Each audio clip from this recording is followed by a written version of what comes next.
Mira-les que bé que estan. I la pau que hi ha aquí, És acollonant. Per què? Hem de veure tantes coses seguides, perquè si ens hem oblidat i tenim molts sentits. I només en fem servir un, i de pressa, llavors perdem la capacitat d'analitzar, d'aprendre, d'estimar, de viure. És increïble. I l'estúpid que arriba a ser de la manera que ens arriben a enganyar. Tot a base d'imatges de pressa, que no pensis. Si penses alguna cosa, que no raonis, no fos que algun dia raonessis massa. I tots anem fent a veure qui la té més llarga. Per què? Què empaita? La pastanaga que no trobaràs mai. Si la pastanaga està aquí al meu voltant, per què l'he d'empaitar? La felicitat és això, viure amb el màxim de sentits que un té, o que sigui capaç de transmetre, o de viure'ls, collons. Mixeta, vine cap aquí, tu. Vine.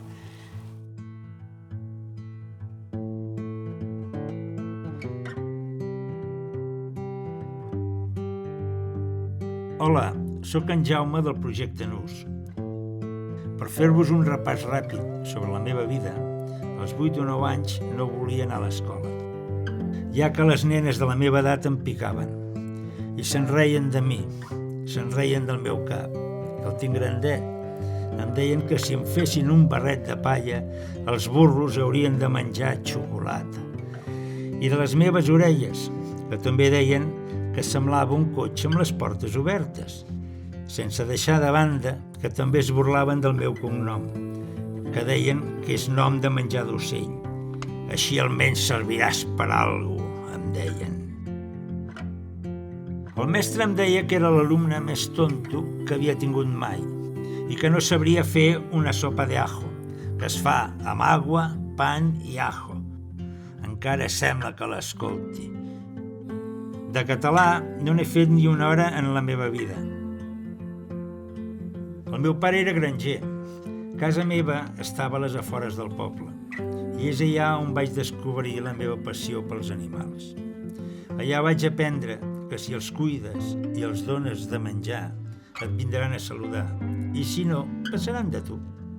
No et prometen res, és un tracte just. Més tard em van dir que era dislèxic i als 13 anys ja vaig anar a treballar, ja que a casa meva no ens faltava de menjar, però no ens podíem permetre luxes.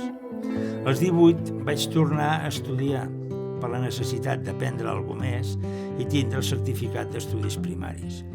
A mitja edat em diuen que tinc TDAH i més endavant que sóc bipolar. Jo crec que amb l'edat que tinc ja hauria de ser tripolar. I ara, als 60 anys, em diuen que sóc un pas, persona altament sensible. Amb tots aquests defectes he viscut i he sigut empresari. El millor que he fet a la meva vida és enriure'n de les meves pròpies desgràcies i el ser altament sensible. He pogut viure les alegries amb el màxim de sentits i amb molta intensitat. El problema és que les desgràcies també.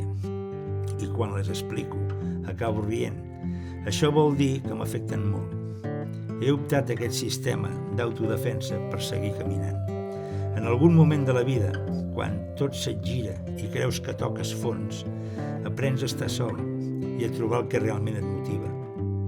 Perquè val més saber què vols que tenir per ser. Per aquest motiu hem fet NUS Barcelona, encara que d'això ja en parlarem un altre dia. Molta salut, molts somnis alegres per tothom i fins ara.